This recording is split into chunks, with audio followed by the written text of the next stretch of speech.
Hello and welcome back everyone to the Drishti IAS English YouTube channel. My name is Pragya. In today's exciting episode of Polity Primer, we are going to discuss yet another significant Constitutional Amendment Act, which was the focus point of tussle between the Delhi LG and the Delhi government. And yes, you are guessing it right. The title of our today's discussion is the 69th Constitutional Amendment Act. In this discussion, we are firstly going to study about what is the 69th Constitutional Amendment. Then we are also going to examine its historical background.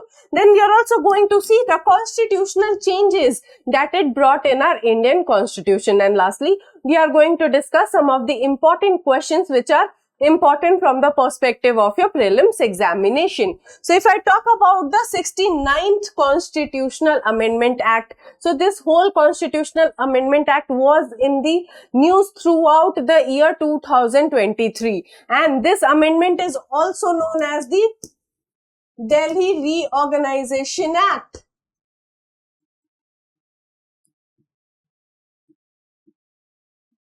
And basically, it redesignates the Union Territory of Delhi into the National Capital Territory of Delhi.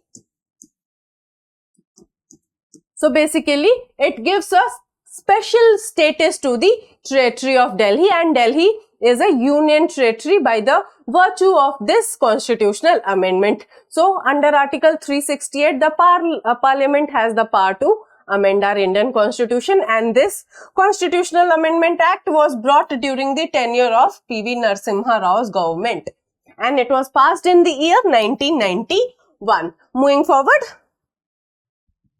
let us analyze its historical background. So you know that the territory of Delhi has played a very significant role in the history of India. So the Battle of Delhi in 1803 saw the British defeating the Marathas, setting the stage for Delhi's significance.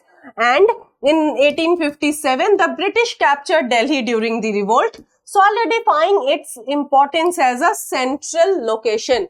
And if you study about the Delhi Sultanate, you will realize that not only the modern history, but in the medieval history also, Delhi was very important from the point of view of governance. And the capital of India was shifted from the then Calcutta, now we know as the city as Kolkata, so that the Britishers could have effective governance over the whole territory of India, because at that point of time they realized that yes, Calcutta, or now known as Kolkata, was very far east and Delhi had the favorable weather as well, and that is why they shifted the capital of India from Kolkata to Delhi. And after independence also, we retained Delhi as our national capital.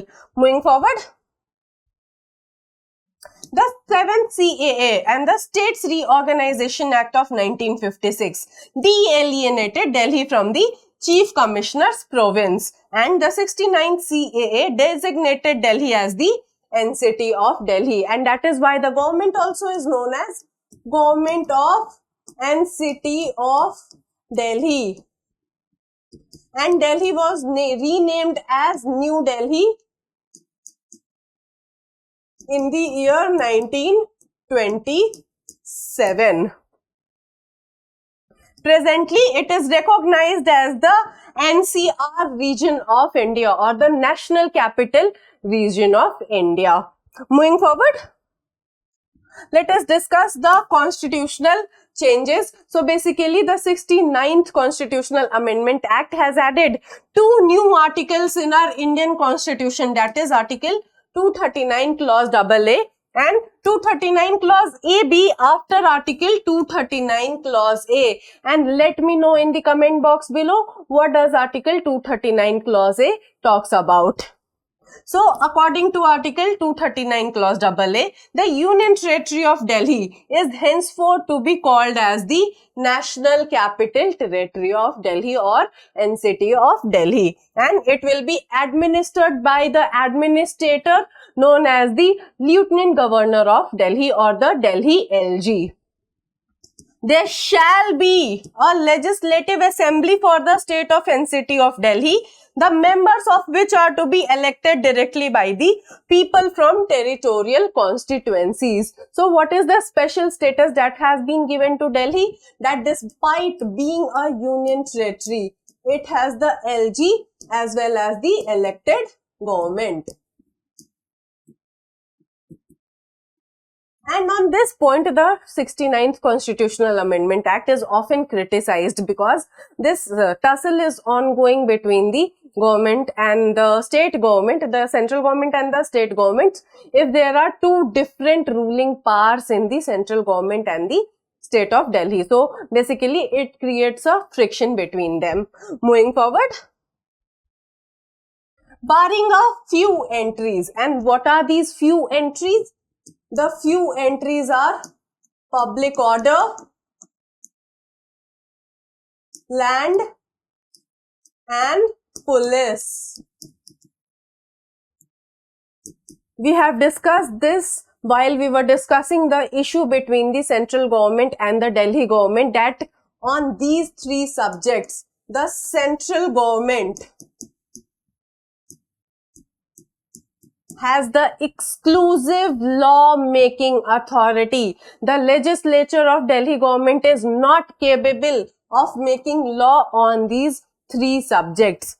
However, on the other subjects, the legislature shall have the power to make laws with respect to all matters enumerated in the state and the concurrent lists. But this is not to derogate from the powers of the parliament to make a law with respect to any matter for a union territory. Okay, so basically this is ideal federal structure that is also shown here, that yes, if there is a case of repugnancy between a state law and the central law, definitely you know that the residuary power lies with the Parliament of India. If the Parliament of India chooses to make law on that subject, definitely the state law will not prevail and the central law will prevail. So this is the constitutional scheme that was established by the 69th Constitutional Amendment Act, which gave special status to the Union Territory of Delhi. And as per Article 239 Clause A-B, the President is empowered to suspend all of the provisions of Article 239 AA if there is a failure of constitutional machinery in the state. Moving forward. There shall also be a council of ministers, but in the case of difference of opinion between the Lieutenant Governor and the ministers, the matter is to be referred to the President of India. Okay, so basically you can see that yes, whenever there is an ongoing tussle between the LG and the Council of Ministers, the matter directly goes to the President of India. And while we were discussing this issue elaborately, while we were discussing the tussle between the government of Delhi and the LG of Delhi, that LG of Delhi is not completely bound by the aid and advice of the Council of Ministers. Okay, he is more powerful than the elected government in some matters, and especially if the matter is in relation to the services of the NCT of Delhi. So what is the general rule? In case of states, the governor is bound by the aid and advice of the government, the Council of Ministers, okay? And in the case of President of India also, he is also bound by the aid and advice of the Council of Ministers. But this is a deviation from the general rule that in any case of tussle between the Lieutenant Governor and the ruling government in Delhi, the issue can directly be referred to the President of India. And that is why this 69th Constitutional Amendment Act is, challenged, or it is being criticized by the literally people or the other people, that yes, it actually makes a point of friction between the Delhi LG and the government by making Delhi LG more powerful than the elected government. The chief minister and other ministers are to be appointed by the president and are to hold office during the pleasure of the president. Another point, who appoints the other chief ministers in the state? The governor of the states. And the chief ministers hold his office on whose pleasure? The governor's pleasure. But this is not the case with the National Capital Territory of Delhi. They are to hold office during the pleasure of the President of India. So you can clear cut see that yes, there is a supremacy of the central government. Supremacy of the central government.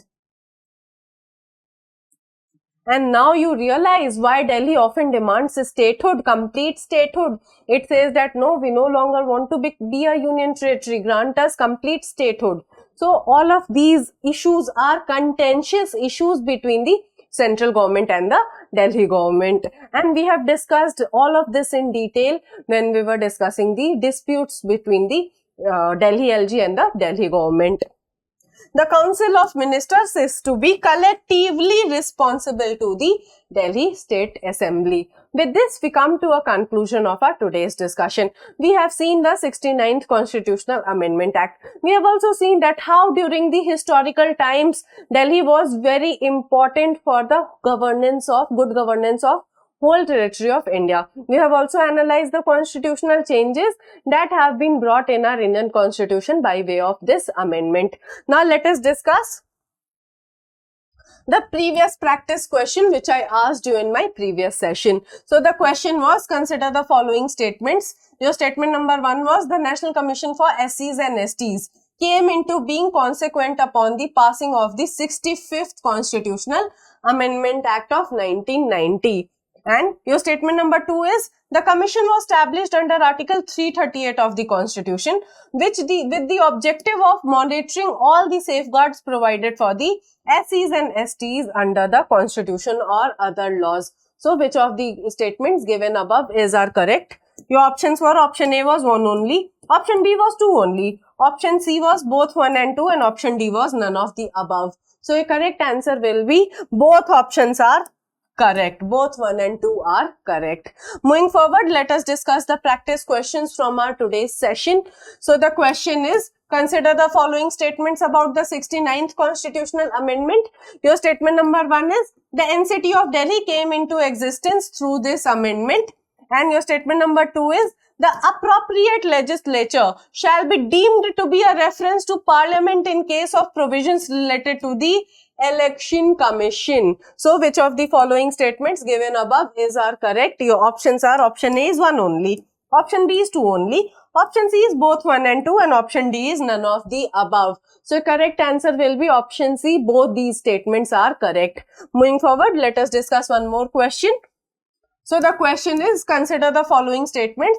Your statement number 1 is, the 69th Amendment Act has inserted Article 239 Clause AA in the Indian Constitution. And your statement number 2 is, Article 239 Clause AA empowers the LG to refer a difference of opinion on any matter with the Council of Ministers to the President. So, which of the statements given above are correct? Your options are, option A is 1 only, option B is 2 only, option C is both 1 and 2, and option D is none of the above. And this answer will be given by you to me in the comment box below.